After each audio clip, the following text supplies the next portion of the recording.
everybody, this is Joe Joseph, and this is the DailySheeple.com's news shot. This coming from Yahoo News, mirroring an American Free Press article. One income for all. Far-fetched or a future fact? It says it's a utopian idea, literally, but it's enjoying a renaissance as politicians and policy wonks grapple with technology-driven changes that could redefine our very understanding of work. If robots and machinery intelligence threaten to render many white-collar jobs obsolete, then what will people do for money?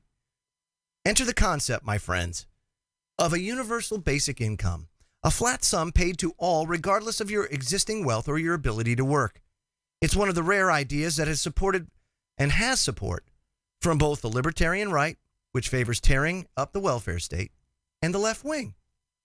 Over in France, Benoit Hamon has emerged as the supreme socialist candidate for April's presidential election's first round on a radical program that includes such an income, to be funded in part by a new tax on industrial robots. National or local governments in other countries such as Finland, the Netherlands, Canada, Scotland, and Brazil are already evaluating how such a revenue might work in practice. Finland is the first and furthest to go down that road. On January 1, it started a 2-year trial to give 2,000 unemployed Finns a monthly unconditional income of $590.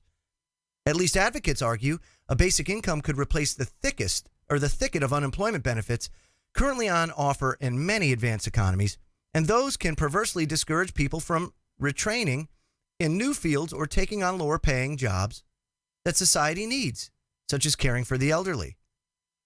And so they say less is more.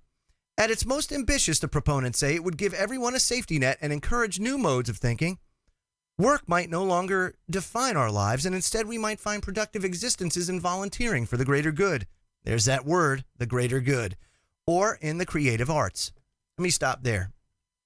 We are fast approaching a time in this world where we're going to have to make decisions. Because technology, my friends, is going to take away most of, if not all, the jobs. And you can't have a current capitalist system in place that relies on you to go to work, your labor, in exchange for money to buy goods and services. Something's going to have to give. Because when robots do away, or androids, or AI, or whatever you want to call it, start doing away, it's going to start with the low income first.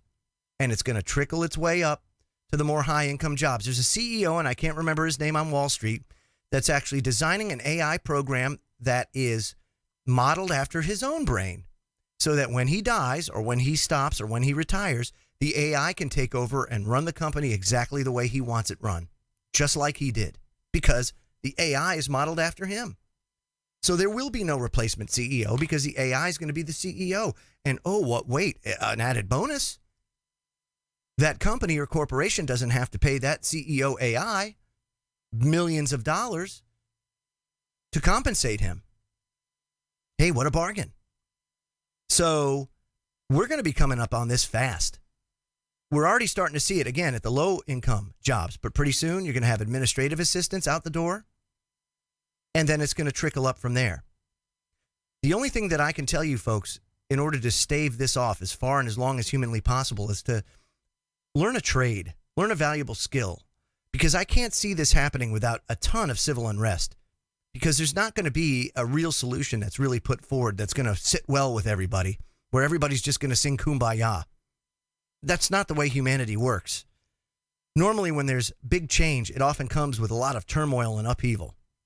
And so we need to keep an eye on this, as this is a situation that's being touted as a solution, when really, I think the real solution we have to figure out, folks, is how do we as humanity get by this whole money thing? How do we as humanity evolve past money to survive? How do we as humanity come together as one people with common interests, while respecting individual rights and individual interests? That, I think, is where we have to really tackle this subject head on. I'm Joe Joseph. This was the DailySheeple.com's News Shot, and I'll have one again for you on Monday. Take care, everybody. Have a great weekend.